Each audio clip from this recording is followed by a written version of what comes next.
Hello, legends and super legends. Welcome to Veloharmony Live, subscriber hangout. Hump Day, Wednesday. Hope you all been doing well. I started my regular training today. Went out, did a short ride to get my body back into the swing of things. For the first time in about 2 years and 2 months, I took off a Saturday. So even my wife was like, Are you okay? Is it everything? So I just needed a bit of I think it was a mental break more than anything.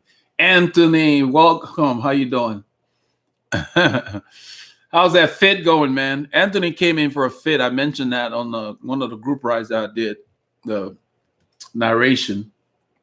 And Anthony's fit went really well just from looking at him.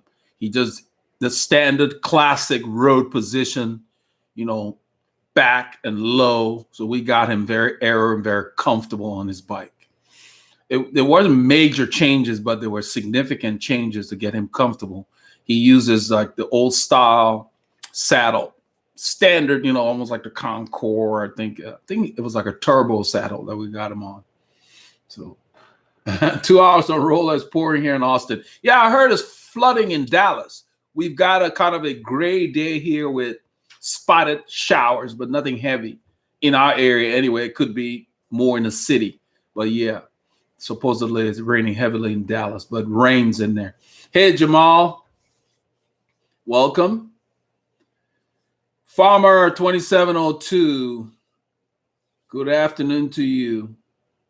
Yeah, sell it that. Yeah, that saddle is a classic. That the Concord, those old style saddle. I used to use that with no problems. I like that shape. And in fact, Rapha started selling saddles. They call it a classic saddle. They got the same shape. That shape works for a lot of riders as well. Hey, Daryl, hope you're doing well, man. Hope your recovery is coming along. Robert Tangler. Robert said, any thoughts on the Amstel Gold Race? Not really sure. These classic races, if you've seen, they got different winners every week. It's different. It's all a matter of who has recovered, who's going well, who's got good form. And then the race itself never goes as expected. I think even the interview Peter Sagan in Paris-Roubaix, what he said the last 10 kilometers, he just basically ran out of energy. He was chasing in a chase group. He was in the race, but they just didn't have the impetus to catch those guys that were off the front. And so the Frenchman won. But yeah, it's hard to say. The same heavy hitters. I mean, if Sagan is participating, he'll probably be one of the favorites. Terpstra, Nicky, and the guy who won Paris-Roubaix, all the strong men, for those kind of races, because they're long and they're hard. You got to have endurance. So yeah, so the strong boys, the same guys that have been doing well, the guys that do well in races like Paris-Roubaix and Flanders, all that kind of stuff, they do well in Amstel Gold Race.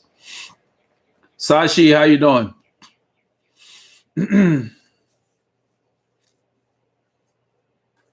Yeah. I watched Paris-Roubaix. Unfortunately, they don't. There's a site. I don't know. Let me see if he's still doing it. There's a guy who used to be on YouTube, but the same copyright crap that I ran into when I tried to do voiceovers on some of the races to really explain people because their commentary is lackluster. He ran into the same thing. It's called Tez Cycling. Let me see if he still has his site. Tez Cycling. And he had all kinds of problems with copyright stuff. Some rightfully so. So there's a cycle, Tiz, T-I-Z, cycling. Let me put the link here. Those of you who want to be able to see these races in full, and I for one have sent him money because I like what he's doing. He's not on YouTube anymore. He's got his own website, and he gets these races in full. What I like is you can watch the whole race instead of these highlights. It's called Tiz Cycling Racing. All the races. If you're interested in a race, go there. He'll have it. Sometimes he runs them live. I mean, from time to time, he does that. I don't spend a lot of time on his site, but I go ahead and donate to him because I want him to keep doing it Because what's happening, most of you have noticed on YouTube, the official sites like UCI and all these guys, they're just giving us highlights, and our highlights are lackluster. I want to see the whole race. Used to be you could see the whole race on YouTube. Now nobody's carrying it because everybody that tries to do that, they shut them down by complaining to YouTube about copyright. Well, if you're complaining about it, then do it. Put the whole race out there. So they're not doing it. So this link I just put there is a good source. That's where I go to watch my races because I know I'm going to watch the whole thing. Or those of you who are in Europe, get an account with Eurosport. Eurosport, you can see the whole thing there as well. The ones that they cover. Because over here across the pond, we can't have Eurosport.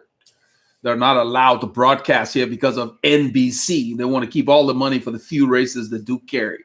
I don't even like to watch their stuff. So I go to this guy's site and I watch the races there because you get the whole deal. And they're really cool.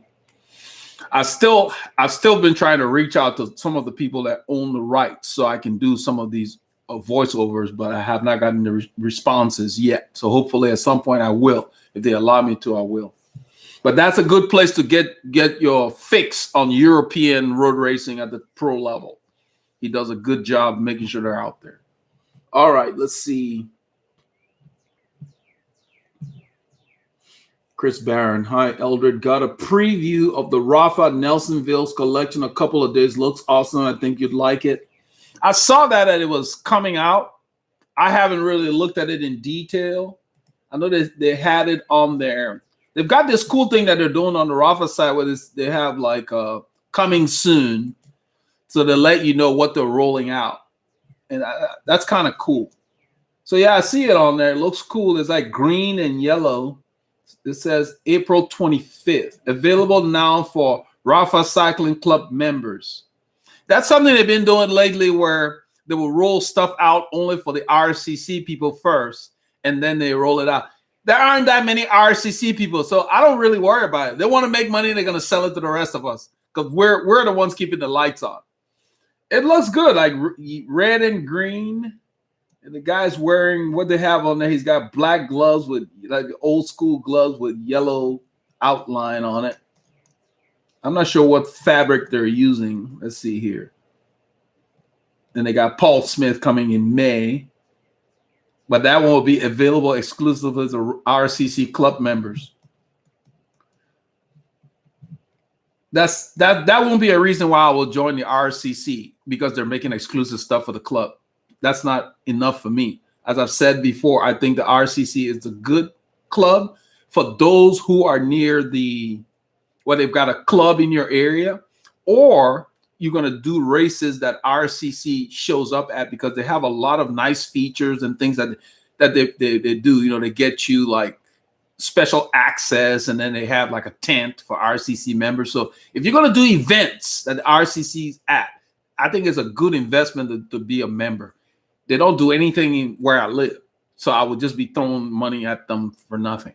So yeah, other than that, yeah, I read what they offer. The club does a lot for what you do, you know, but I wouldn't join it because they're making exclusive garments for them, you know. So it's kind of like it's something they're doing now. I'm sure they're trying it to see.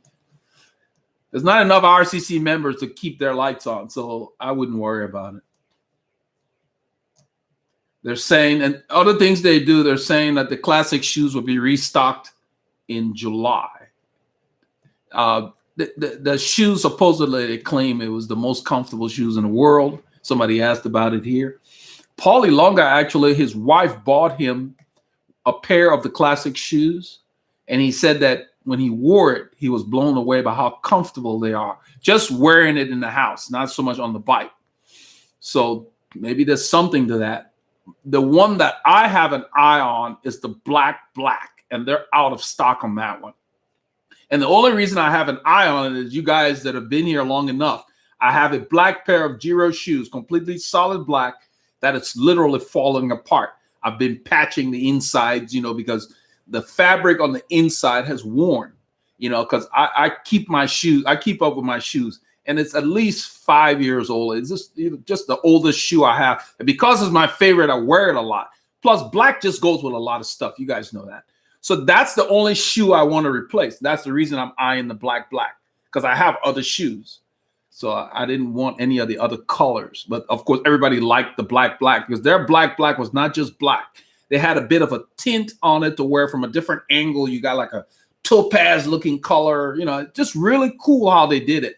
And then reading the read up on the shoes got me interested, plus with Rapha, I talked to them to say, yeah, you can try the shoe. As long as you don't scuff the bottom, you can always return it if it doesn't work. But, if you put cleats on it, you're going to scuff it. But this new one, what it looked like in the picture, the bottom is not carbon. The carbon is in between. So maybe you can get away with trying it on the trainer, seeing if you like it. And if you don't, you can send it back, and I don't think they'll be that picky if you don't scuff it up. But they've done a lot of different things compared to other shoes that look like you can walk in it very comfortably. It has a heel. And then the sole is made out of a different kind of a rubber. So the carbon is inside the shoe, is protected. And I thought that's cool. So I'm looking forward to trying it when they restock in July. And I'll do a review on the channel. They're also going to restock the Explore shoes. So they got some good stuff going. And yeah, you're right. The Nelsonville's collection looks cool. Let's see. I clicked on buy now. It's not available to everybody, but I wanted to just see what the cool thing is when you go there. I guess they're showing where they got the inspiration for the color scheme. They're showing some old jerseys in the same color scheme of what Div designed. So they made a cap, they made a base layer, they made a pair of shorts and a track jacket as well. And it says Tempo on there. I don't know what that means. I don't know if that's a team he has now or and say Meet the Cheetah. That was his nickname when he competed on the track. So it looks interesting. It looks like they're using the classic flyweight stock as far as the jersey. That's what I look for. It's what material. Is it going to be mid-weight? For my weather here, I don't like to buy something in April that I have to wait till October to wear. Back in the day, money was tight. You put stuff on layaway and you can't get it out. You got to wear that bad boy even if it's out of season when you do get it out. So you get winter stuff out in June, you got to wear that bad boy. So yeah, it looks like the let's see what the write-up is. They've got shorts as well. I think I mentioned that. Let's see here. Okay, the Pro Team midweight. So that would be kind of warm for us here right now. In the 80s, up to the 80s, you can wear midweight stuff comfortably. So I thought they were using something else, but, interesting. All right, let's see here. So Anthony's asking, did you see the race? You got to watch the highlights. Vanderpool with the humorless. Yeah, I saw it. I saw the highlights, Anthony. Vanderpool had a lot of bad luck. He was strong, but man, some of the falls that he had, one of it, he was just on his way, and it looked like it was just dusty or slippery, and he fell. And he did show that he was going really well because he did a lot of chase backs. But that takes a lot out of you in a race at that level. But yeah, he's a strong rider. Hey, Chris Williamson says hello from soggy Fort Worth. Yeah, I hear you guys are getting a lot of rain up there. I hear there's flooding in Dallas. I don't know if it's the metro area or whatever. But we're just gray, and we've had spotted showers, nothing heavy, at least on the north side of Houston. So Daryl says that his recovery is going well, and he appreciated me asking. Look forward to being back in the road and gravel in my comeback. Yeah, man. It's just that all of us, I've been there. I know how it is when you get injured. Just ease into your recovery. You're not missing anything. Just let your body heal. You'll get a chance. Once you're 100%, then you can ramp things up.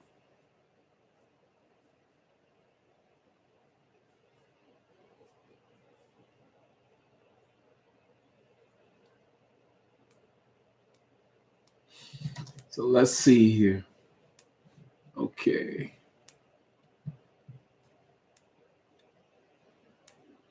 Ian is wondering. No, Ian says, have you guys received your new Rapha kit yet? I recall that you ordered. I was wondering what it looks like. We have not received the kit. It will be ready May 28th. It takes 8 weeks. So it's on scheduled. It's flagged as in manufacturing. So they have already sent the expected date when you go in the order. So the end of May we'll have it. And it will look just like the picture, but I know what you mean in the flesh. So yeah, as soon as it gets here, we will be showing it. We'll be taking it out. And then down the road, we're going to get the shorts to match. And then probably later in the year, we'll get the gilet and the arm warmers, because the design is just so unique. I'm thrilled about it. But yeah, we're getting 5 of the classic flyweight. And Christopher Roxbury is getting 1. I think I ordered 2. And then Paul Ilonga is getting 1. And then we've got a couple other people that ordered them. So we got 5 on order. So that should be cool. I'm looking forward to wearing it, because it's just the design is just neat. So Daryl Shank says, Elder, someone asked me if I was going with the E-Tap electronic shifter when I purchased my next bike. My question to them was, why? I almost could hear your voice in my head. Yeah, now that E-Tap sounds like it's SRAM. So I don't know. I guess they knew you already had SRAM on your mind or whatever. I'm partial to Campagnolo. And if I had to do a second choice, I would go with Shimano. They've been around longer. I've used both brands and they work really well. And those of you who've been here long enough know why I like Campagnolo. Campagnolo is more of a boutique kind. There's a certain kind of panache that comes with them, or patina or whatever. And their performance, the way they shift. I like the mechanical aspect of their shifts. But Dura Ace is, good too. I've used Dura Ace when I raced. The team would just outfit the bikes. You didn't get to pick. But since I was able to use both, when I decided to spend my money, I went with Campagnolo. But both of them are very good. My issue with SRAM, which I've never used, but I know I've worked on bikes that had it, is they had the nerve to go and try to reinvent shifting. So instead of shifting like we do now, they have a new way of shifting to larger and bigger gear, something you have to relearn. It's almost like learning how to walk a different way. I'm like, what was that really necessary? And then the few people that I've ridden with that had SRAM was cursing the group set because they had problems with the front derailleur. Now, doesn't mean that problem exists today, but I'm talking 2016, 2017. The front derailleur always had a problem. They would be riding and they just could not get in the big chainring. It seemed to happen to a lot of owners of SRAM. And the guys were like, I'm tired of spending time on this. I witnessed it in the ride, but I didn't follow them to know how much they had put into it. But they complained that I'm tired of taking this stuff to the shop and it just doesn't work. So SRAM has lost customers because of that. So we're talking 2-3 years ago or whatever. So maybe they've improved that. But I just, for one, I don't like to jump on. I like when people make changes, it needs to be necessary and it needs to be an improvement. Why do I need to shift differently? Hey, Robert, thanks for the super chat, my brother. Why do I need to shift?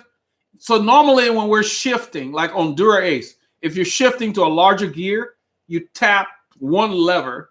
And then if you go into a smaller gear, you push the big one back, the lever, like the brake lever or something.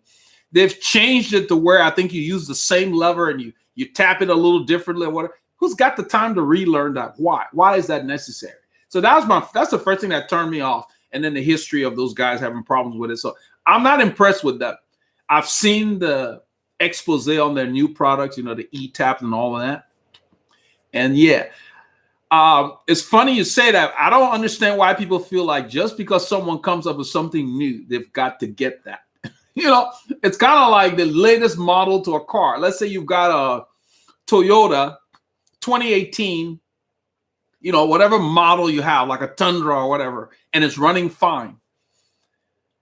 The 2019 is not necessarily better because the new cars come with their own problems. And sometimes you end up testing it for them. So if you got something that's working fine, stay with it. Only change it when it falls apart, you know, and then because then the new one will have its own host of issues that you got to deal with. So just keep that in mind. That's why I laugh about stuff, you know, like commercials. Somebody mentioned on the channel, somebody put a comment that we have a lot of commercials and call it adverts. A lot of commercials that are pushing things and maybe people fall for that. Well, that's the reason they have commercials, because if you need something, you wouldn't need a commercial. You would seek it out. You would do the research. So commercials are for things you don't need. You know, think about it. When you're watching TV, like I was stretching Saturday night. I mean, the amount of commercials of hamburgers that they have on the television. And it got to the point where I was watching a program with my kids just to share the channel, you know, we're hanging out. And just the amount of crap they try to push. There were so many adverts for food, you know, the hamburgers, and they got different names, and, you know, they got pizza with cheese stuffed in the, that it's not enough that we got cheese on the pizza and they're stuffing it in the crust. And, you know, so my 9-year-old was asking me, why are they putting cheese in the crust? And they give it a different name or whatever. And I told her, I said, I don't know, you know, because when we order our pizza here, we get light cheese, light sauce. Because when I was in college, I worked at Domino's part-time. The pizza always came out better when you put very little cheese on it. It's crustier, it's easier. You guys experience it. You get a pizza with too much crap on it. You pick up the slice, it just falls.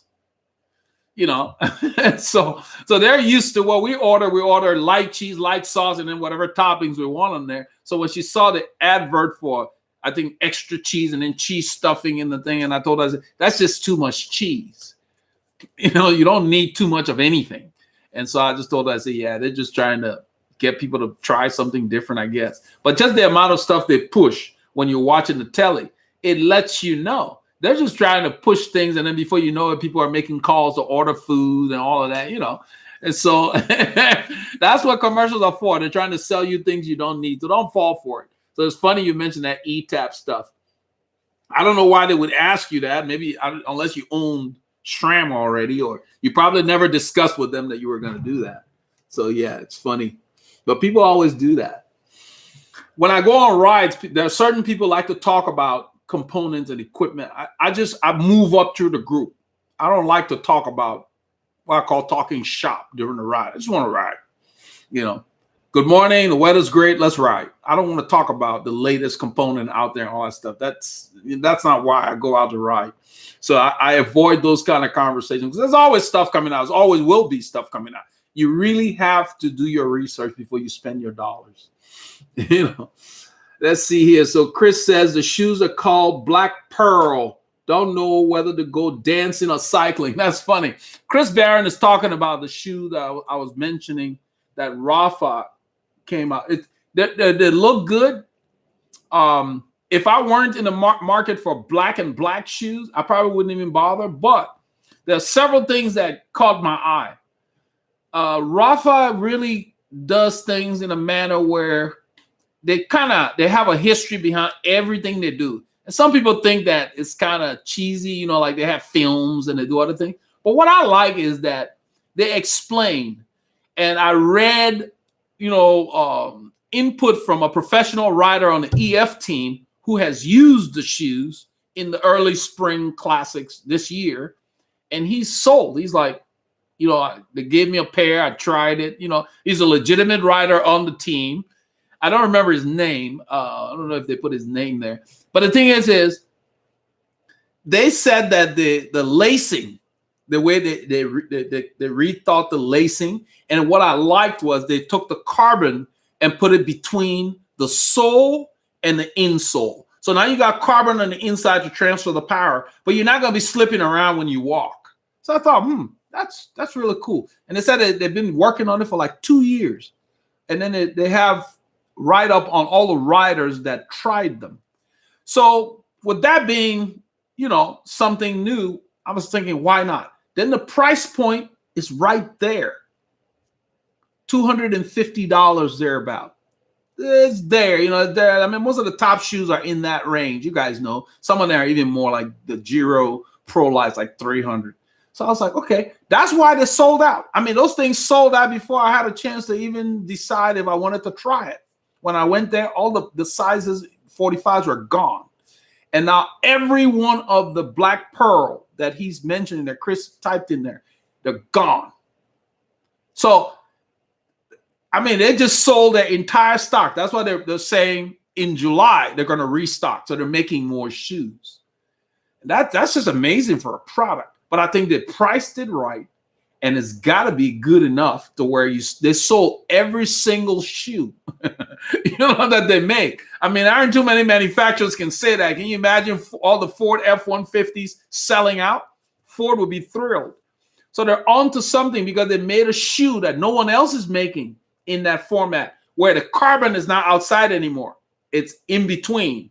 And then you have a surface underneath that you can walk on that is supposed to last the life of the shoe. Someone asked a question because, once it was sold out, started to continue to read up.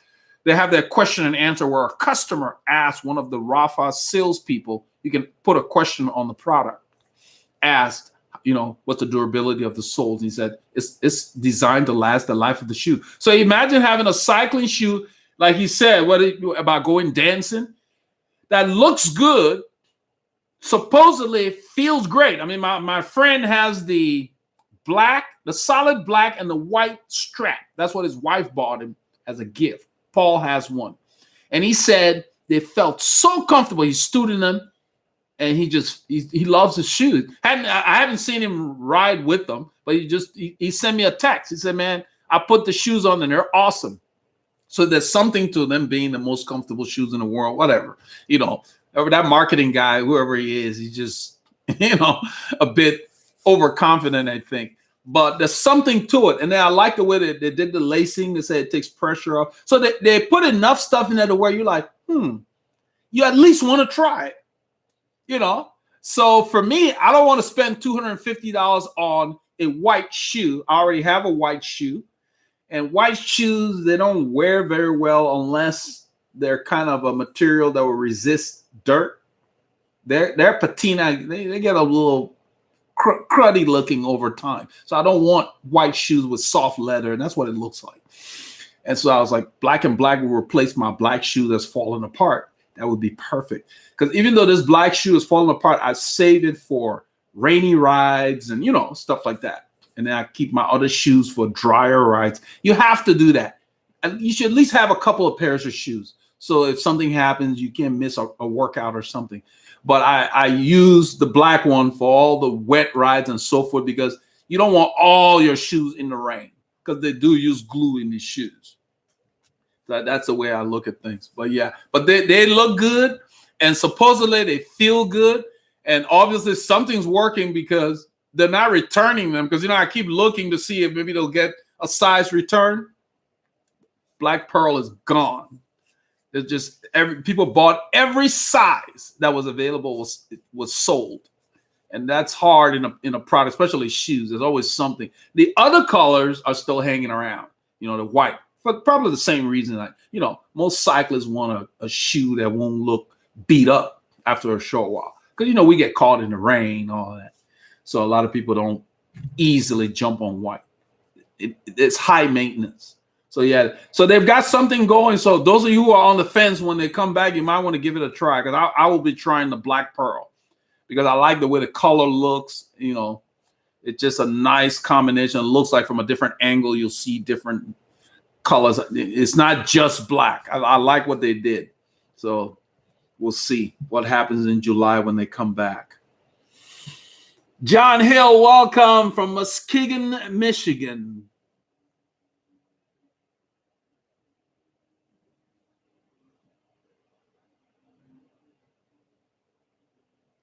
Uncle Polyest. Uncle Polyest says, love your channel. Thanks for your content. Better frame or better components? What's your choice between the two? Better frame. Any day of the week. The frame is the foundation of everything.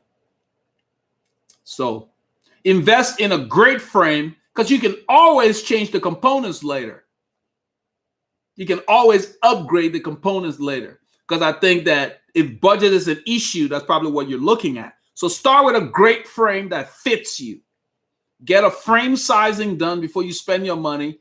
Get a frame that's going to fit you really well, and you put any components on it because you can always change it later. So yeah, that's the way to go. Michael Farzan, hello from Los Angeles, California, the city of angels. Peter Rogala from Crystal Lake, Illinois. It's got to be thawing out up there now. We're approaching, May is coming. You guys need to be able to, you should be able to get out on the roads.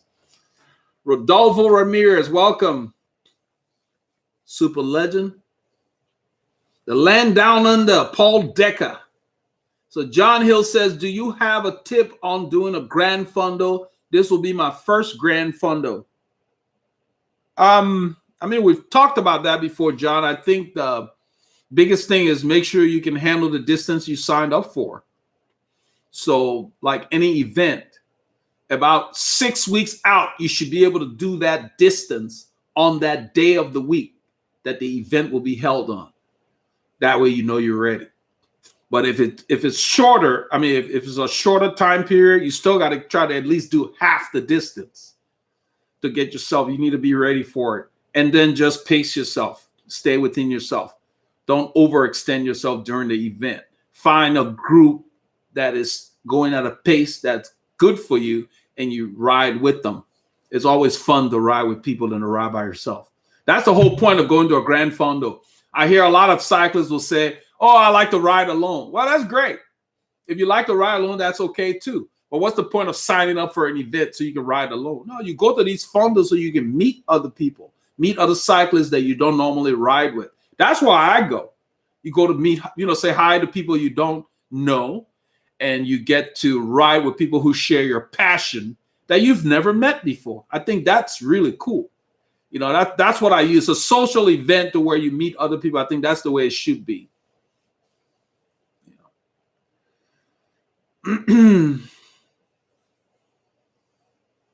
Yeah. Oh, yeah. Ian said, thanks. Looking forward to seeing it in the flesh. Yeah. Yeah. I think that the pictures, one thing about, the same thing with cars or clothing. The pictures never really do it justice. There's just something about seeing it close. There's a lot of reasons why I like to do reviews on some of the stuff. So when our jersey comes, I will do a review, as well as we're going to display, take it out on rides. But yes, the good thing about it is that I already have classic jerseys. A couple of rides ago, I wore one with a ride where the guy had, the last ride we did, the group ride where the guy had his chain, get jammed in there. That was a classic jersey I was wearing beneath the rain vest. So I have a bunch of the classic jerseys, so I know how it fits. So that part is out of the way. But what we're excited about is how it's going to look in our colors and our design. That's what's exciting about it. And that's why I'm excited about going with Rapha, because we'll get to do things in our kit in clothing that we already own. Because what they're doing is they're rolling out different things. Like they rolled out the classic jersey to the custom, then they did the long sleeve arrow and all that kind of stuff. So you're already familiar with the fit. So that gets that big question mark out of it. And all you're looking at is how are our colors going to look. So that's what I'm excited about. And I think that's probably what you mean too. So yeah, it'll be here at the end of May. They got it into production pretty quickly. So let's see here. Chris Barron, he said, I think you're talking about what Venert in Paris, not Vanderpool in Amstel Gold. Yeah, I was wondering we're talking about two different people. Yeah, I was talking about Wout Venert. He had a lot of bad luck. Yeah, he had a lot of bad luck. But yeah, I heard that Amstel Gold was awesome. These guys are from, I believe, cyclocross, and they've moved over to the road. And I believe that Vanderpool is either the grandson or something of, what's his name? Popo. What's his name? Is it Poo-Poo? our guy, the eternal second. He's related to him, so he's got pedigree. Raymond Polydor. I think Raymond Polydor is his granddad or something.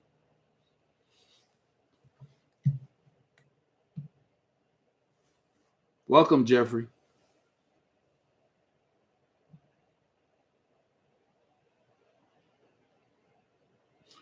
So Robert Polino says, Jeffrey says, greeting all. Hey, Jeffrey, how you doing? Robert Polino wants to know, can I make a 52 centimeter road bike work for my 5'6" frame?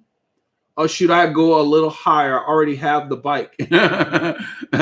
Well, your 5'6" frame is not a parameter for determining your frame size. Your frame size is based on your inseam, a percentage of your inseam. So since you already have the bike, you're kind of stuck if you already bought the bike. So it's hard for me to say because I don't know what your ideal size is. People who use your height to determine your size, they're not in the know. It's your inseam that determines the frame size, your leg, not your height, because your leg will determine the seat tube height, center to center. And then your length, your reach will determine top tube. If you're doing a custom bike, that's what they will do.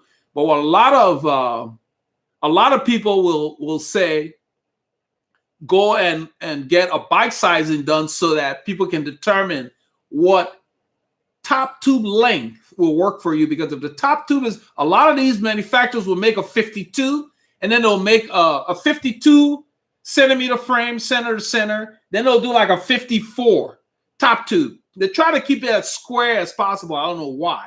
The problem is if you have long arms, then that top tube is too short for you. Then you end up with a long stem. You know, I mean, it can work, but it's not the best handling per se. So you want to base that on your inseam for the frame. And then you have to make sure that, because some of the manufacturer will offer a 52 with two top tube lengths. Colnago does that a lot. They'll have the same size frame and then have two top tube lengths, one longer than the other. So you really have to know which ones will fit you before you get the frame. But since you already have the frame, you need to figure out whether the 52 is the frame you should have based on your inseam. Daryl Shank says, thank you for shifting and brakes get fancy. However, I'm not sold on the advantages. Brakes, I enjoyed hydraulic brakes on the last rig. However, I had a good deal on the purchase and the upgrade. Yeah, like I said at the last session, if the bike comes with disc brakes and is a deal, yeah, fine. But that shouldn't be a reason, because a lot of times they're marking up these bikes too much with the disc brakes. We don't brake that often. I can't remember the last time I locked up my brakes for any reason. You know, when stuff happens, I'm looking for a hole to go through. You know, I'm darting, I'm steering because, you know, it happens too quickly for you to do anything. You can only brake when you have time, you know, on a bicycle, because a lot of times our limitation is the tire, you know, because I've actually locked up my brakes in the past and peeled my tire because I was trying to stop. The tire skidded and basically peeled immediately to where you could see the tread. And that was the end of that tire. You know, I was able to finish the ride, but I had to take it off the bike. So we're limited by that tire. We got a little tire, you know, 23 millimeter, 25 millimeter. You're going to peel it. You lock up that stuff too often, that back tire is usually the back when you do it right, because the front, if you do it wrong, will flip you. But the back will fishtail and drag, and you leave a line, and usually it just peels your tread off. The tires are not designed to where you can stop that hard all the time. You know, you don't have that much tread on the road. So yeah, that's the thing. So just, yeah, shout for what's going to work for you, what budget you have, and look for a deal. That's the way to go. I like to get components that I can work on. That's another thing I like about Campy. They sell the little parts. So I had Campy where 8-9 years into the use, I could get replacement parts for shifters. You know, Shimano just says get a new one. That's just how they do it. You know, but both of them are pretty good. I don't know much about SRAM, and you know, I'm not going to be the guy trying SRAM over the established folks. You know, if it comes on a bike that I have, fine, or I get a deal on a bike, yeah, okay. But I'm not thrilled about the way you shift with SRAM. You know, I didn't see that as an improvement. But people who have them, I guess they like them. You know, if you're gonna make a change, it needs to have a good reason. I hate change for change's sake. You know, yeah. So let's see here. Bosola, yeah, nice that you're here, man. He said, "Hi, Elder, nice to catch you live." Chris Barron says RCC has more than 13,000 members heading to DC in May, and I have a top of the range Canyon to ride, courtesy of the RCC. It's great, as all I need to bring with me from the UK is my kit and pedals. Sounds good. Yeah, that's good. That's what I'm saying. They have a lot of features. I went and read up on what you get when you join the RCC. So if they're in your area, they got a club, or you're going to be doing events, yeah, then it can be a good reason.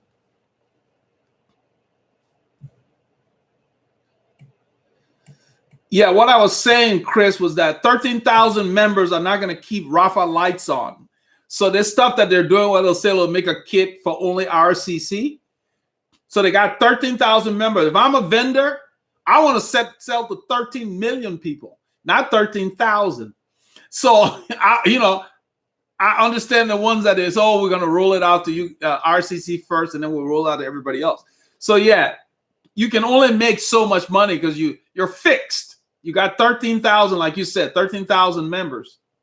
And not all 13,000 of them are going to buy all the kit that they roll out with. That's what I was saying. So to keep their lights on, they're going to have to roll it out to everybody, or expect to just say, okay, this is all we're going to make on these things. Now, I understand there are kits specifically made for RCC members. That's in there. I see that all the time. That's fine. But it's just that these limited editions that they're rolling out, if you roll out a limited edition and your market is only 13,000, I don't even think marketing needs to even bother, because you got 13,000 members. You're only making it for them. That's it. That's your market. And they're not going to do too many things for just that market. It's not viable. I worked in marketing. You just don't do that.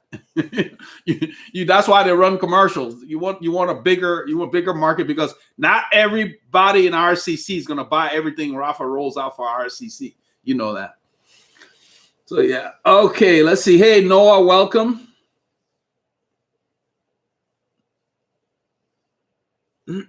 Jamal says Betoil is the grandson of Polydor. I thought Vanderpool is related to Polydor somehow, maybe through marriage, his dad or something like that. I remember. I got to look that up. I think they're related, because when I did the special on Polydor, somebody mentioned that.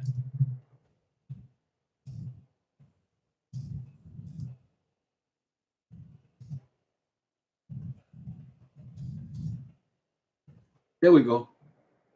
Oh, it's somebody else. Let's see here. Okay, it's Mateo. I guess it, translated Matthew. Mathiu Vanderpool. Is that the same person we're talking about? Let's see. There's a Mateo. There's a David. And then Audrey. Audrey was probably the son of Doug. Yeah, Audrey was the dad. And he's the brother of Mateo and grandson. Okay, so Mateo is the grandson of Raymond Polydor, the brother of Audrey Vanderpool. I wonder how they're related to.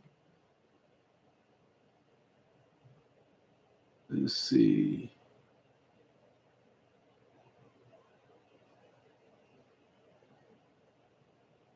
Yeah, I think, yeah, Matt. Is this the same guy in the? Yeah, let's see here. Yeah, Matthew Vanderpool is the grandson of.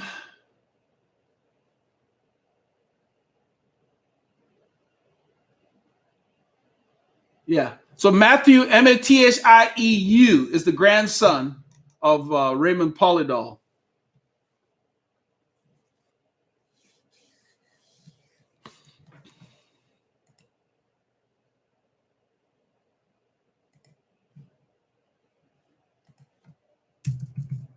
Yeah, somebody mentioned that when I did the expose on his granddad.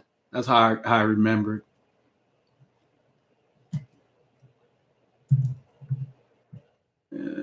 Let's see. Yep. So that's the same guy. Yeah, that's him. So that's Polydor's grandson. Cool. All right. Enzo, welcome. So Chris Barron said Van der Poel is also the current Dutch road champion, so he has form on the road. He currently rides for a second division team on the continent, which is amazing. Yeah, he just won the Amstel. So Van der Poel will to win Amstel Gold Race. Yep.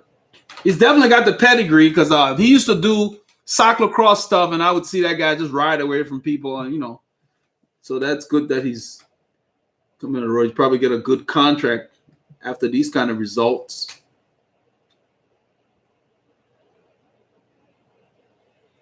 Jeffrey Davis says that he's watching the classic VH videos with your camera bar mounted.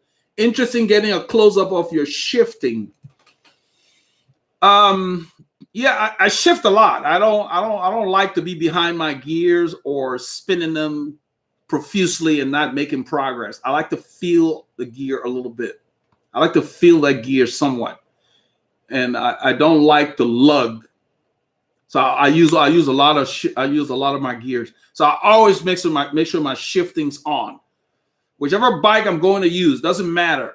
I make sure the shifting's on. And really a lot of this stuff, once you set your shifting, you don't need to mess with it unless you change your wheels and the dish is off a little bit. But every time I change my wheels, I check the shifting.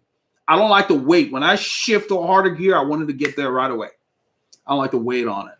So yeah, I keep up with that. Let's see here. Enzo T says, cycling in windy Michigan. Man, the wind lately is very strong. Well, just find the right gearing. The wind is actually similar to like riding into maybe a climb. So don't worry about your speed. Focus on your effort. Let the wind do its thing. Get in the gear that will allow you to stay on top of that gear and work in the zone you want to. You're going to go slower. So if you're pressed for time, you got to plan accordingly because it will take you longer to do the same course. That's the key. So don't kill yourself because it's windy and start riding full gas if that's not your plan that day. That's why a lot of people dread the wind. The wind is actually, I look for the wind in the summer. When it's hot down here, I want to go into the wind. I want that thing to cool me down. So yeah, the wind is not a bad thing. It just makes you travel slower. It's the same thing in a car. You burn more gas going into the wind, but we don't think about it. But it's a factor. We continue to do the same speed, but your fuel efficiency goes down if you're driving into the wind.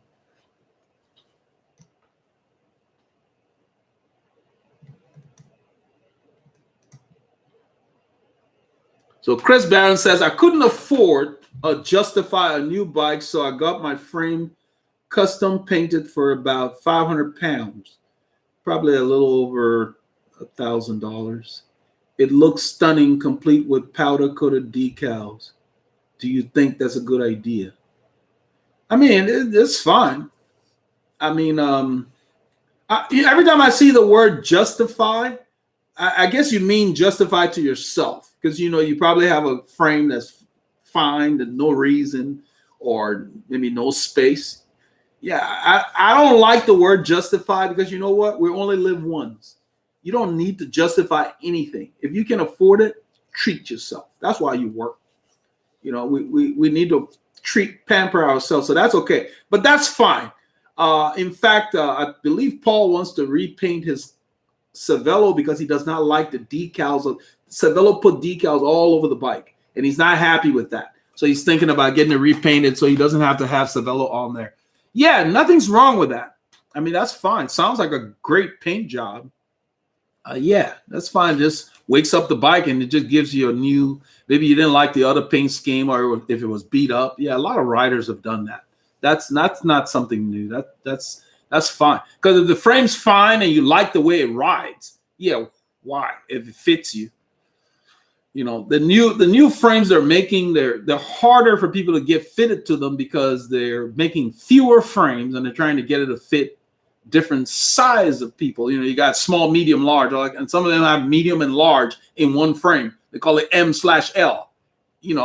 So they're trying to get people to basically hedge, use a setback seat post or longer stem where, So yeah, if you got a frame that fits you, yeah, why not?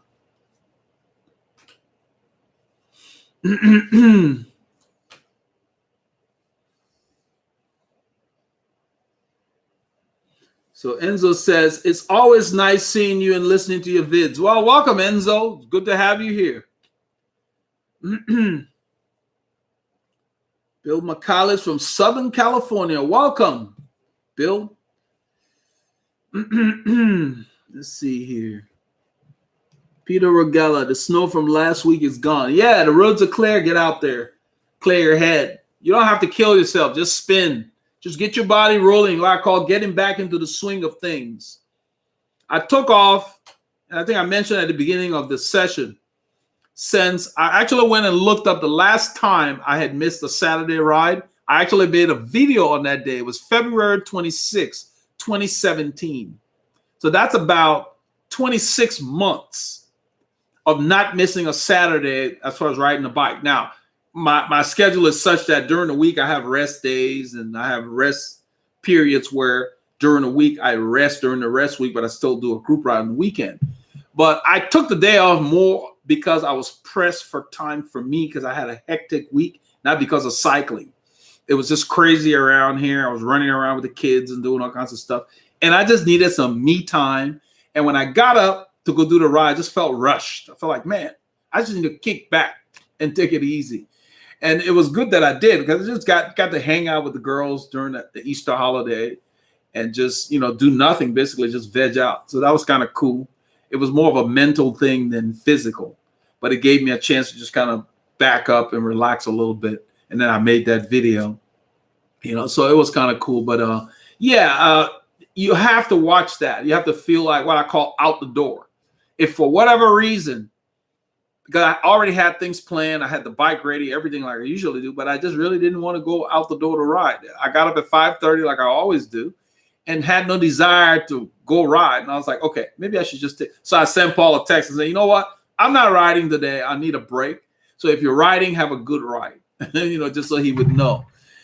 And just needed to take a break. And I didn't realize it had been that long, but I don't usually not ride on Saturday because Saturday is my day and I ride. And so, my wife was asking, you okay? This and that. I said, no, you just gave me all this stuff to do all week. We've been running around all these errands. And I just felt a little pressed for time. And I just needed to decompress, let's put it that way. And so that's what that was about. So it was kind of good. Yeah. So I took the whole weekend off and didn't ride until I felt eager to ride again. And that was kind of cool. Let's see here.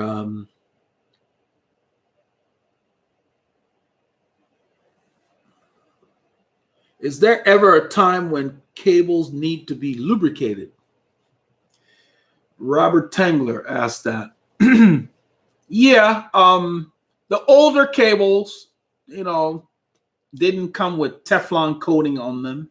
And periodically, you'd want to lube them. The newer cables, let's say 10 years or younger, they're coated. So really, for the most part, you don't really need to do anything with them. And I know people say, oh, once a year you need to replace. No. Unless you're leaving that bike outside and it's rusting where there is a little boss that we put on the cable housing to kind of keep things stiff, where the cable housing feeds in. If it gets rusted there because of where you store the bike, yeah, maybe you might want to just drop a lube there and free that area, because when your cables start sticking, it affects your shifting performance. But other than that, I don't do anything special with the cables, especially the newer ones. They come coated to where they just last. They last a long time. You don't need to mess with them. Once you set them, once it's settled and the cable stretch is taken up and you've adjusted them, periodically you adjust your shifting and you use the barrel adjuster to keep them adjusted. They just work fine. The older ones may need to be re-lubed, but a lot of times they just put new cables in, get the new one with Teflon coating on them. You don't have to worry about lubing the cable That's back in the day. You used to have to do that, but the newer stuff you don't. So, you know, I see Jeffrey says, do shift a lot. Help me realize it's okay to shift a lot. So what Jeffrey's talking about down here is he said that he watched the older film, the Veloharmony videos where I had the camera mounted on the bar. I stopped doing that because that camera on the bar is shook so much because all the vibration from the road just transferred to it. But what he saw was that I was shifting a lot. The terrain we ride in, when we turn into the wind, it's not. I'm not shifting necessarily because of just the wind and so forth. It's kind of like a manual transmission car. How you go from, let's say you got 4 gears. Those of you who drive stick. 4th gear, you come to a slowdown, like an intersection. Okay. As you begin to slow down, you have to go back through the gears to 1st gear after you stop to go again. So same thing on the bike. When you slow down for a corner, you should shift to an easier gear before you get out of that corner, so that as you get out of the corner, you're already in a gear you can spin out of the corner. So you're not lugging through the corner. Same thing in a criterium. Doesn't matter whether you're riding alone, a group ride, whatever. You never want to be in a curve, in a gear you can't turn, because then you lose momentum. And in a ride or a race, you lose positions. So that's just a habit from racing, to where to hold your position, you need to be able to maintain your snap. So you avoid getting gaps. So when you slow down, you got to downshift. So you accelerate, then you shift up. That's what he was seeing, that I was shifting a lot. Because you don't want to be in a gear that's too easy once you get going. So you got to shift up. And you don't want to be in a gear that's too big to get going. So you shift down before you need to get going. So as you take in a corner, you downshift. Coming to a light to stop, downshift before you stop at a light. So you're already in a relatively low gear. So when the light changes, you just go. You don't have to, you're seeing cyclists grind through the intersection. That's what he was looking at. So yeah, I shift a lot. I mean, I see a lot of riders that don't shift, and I don't get that. You guys know Victor that rides with Team RR. He takes pride in telling us that, I'm going to ride the 5313 all day. Well, he has problems when we accelerate, because then you can't get that 5313 turning. Kind of like being in 4th gear at a light. Your engine would just go, And so I've talked to him about it. And he's stuck in his ways. I don't discuss it with him anymore. I just leave him be. So yeah, don't be shy to shift. Just make sure you're always in a gear. The French have a way of putting it to say you should always be in the smallest possible gear that would allow you to maintain the speed you need to maintain. So if you want to maintain, say, 28 kilometers an hour, or let me use a round number. Let's say 32 kilometers an hour, which is 20 miles an hour. You want to maintain 20 miles an hour on a straight, flat road. So I will use, for example, a 3917. That's a 62-inch gear. You probably need to spin that around 92 RPMs thereabout. Okay. So if you can spin a gear at 92 RPMs to do 20 miles an hour, then there is no reason for you to go in a gear that you have to spin at 80 to do 20. So you want to use the smallest possible gear that will allow you to maintain that speed. And the reason you err on the side of the smallest possible gear is it saves your legs, as opposed to a gear where the cadence is so low that your muscles will get tired quicker. That's the key.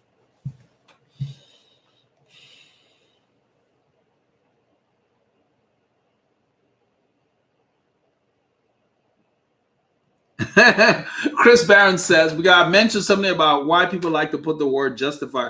He said that it was either a new car or a bike. I went with the car, hence justify. It's a giant TCR SL, but it had giant all over the place. It's a superb frame, but I like subtle decal on the head and the down to. Yeah, that's the problem. If you guys notice, since we started riding with Team RR, Paul does not bring the Cervelo out much. Even Christopher Roxbury made a joke about it and said Paul snuck his Cervelo on one ride. Paul doesn't like to bring it out for several reasons. Almost everybody on Team RR seemed to have a Cervelo. Somebody even asked on one of the videos, he said, I said Velo's free in Texas or something like that, you know, because everybody seems to have one, or is it a team bike, you know? But their decals, they're everywhere, even inside the fork, on both sides, inside the fork. It's just a bit overkill. And we know it's a Velo. Why you got to put it everywhere? So he's thinking about getting it painted at some point. And I'm like you, Chris Barron. I don't like their names all over the stuff. My custom bike, the blue one, the guy wanted to do white letters because it would really stand out. And I told him, no, I want you to do black. And he didn't like it. I said, it's my bike. It's custom. I'm paying for it. You know, if it's that big a deal, don't even put your name on it. I don't care. I know who's making the bike. You know, you're not paying me to advertise. So why do I care about the name? So it's kind of like, you know, they just want to plaster the name all over. Kish, on the other hand, asked me, where do you want my decal to go? And it's 4 letters. That's all you see on that bike. 4 letters. That's it on the down tube. And then he's got a badge on the front made out of some kind of aluminum, you know, really neat. Just subtle. Yeah, you don't need the name. I don't need to broadcast the name all over. I know what kind of bike I have. You know, I've actually owned bikes where they didn't put anything on there. I think when I had the IF, it was only on the front. It was a titanium frame. And it just put the badge on the front. Didn't put anything on there. It's like, it gets to be overkill. You already know what the bike is. So there's no point to it. So guys, I'm going to wrap it up here. Those of you who I didn't get to, next time do a super chat. I'm glad you guys could make it. We'll meet again on next Wednesday. But watch out for this Saturday ride. A lot of the guys are going to be doing the MS 150, which is a benefit ride here between Houston and Austin. I've done that before. I don't do it anymore. It's not on my calendar. And so we're going to decide what we're doing. We may ride with more in them, or if Team RR is having another ride, they haven't posted. But we will be riding this Saturday and hopefully get some really good clips, look for some teaching moments so you guys actually get to see stuff. Because I like what Jeffrey says, what he saw with the shifting and stuff. It's kind of good that he saw that and he comes here and he mentions that. So it's easy to really chat about that because he got to really see it. I shift a lot less than Mo. Mo shifts more than I do. As much as I shift, when I ride with Mo, it still blows me away how much he shifts. I mean, he'll go from a big chainring to a little chainring. It's like he's looking for new gears. And I know what he's doing because the ratios are all different. You get different gears with the small and those same cogs than you get on the big with even the cogs when you go way back. You guys know what I mean. You can't replicate every gear on the big chainring. So Mo uses everything. He wants to find that little, remember I said I needed an 18.5? He's looking for that by using the small chainring and going way back. So he's always looking for something just a little harder or just a little easier. And you watch him ride, it's amazing. And he does that without losing momentum. So it's just really cool to see that, you know, to know that somebody shifts more than I do. And I know I shift a lot. But it's just a way of playing with the bike. If you ride a lot, you do different things. That's what keeps it fresh. So safe riding to all of you, like Daryl says. Daryl, we're pulling for you. And make sure you take care and you recover well, man. Don't rush anything. You're not missing anything. We're here. We'll get you back up to speed. So you guys be good. Enjoy your Wednesday evening or morning, wherever you are in the world.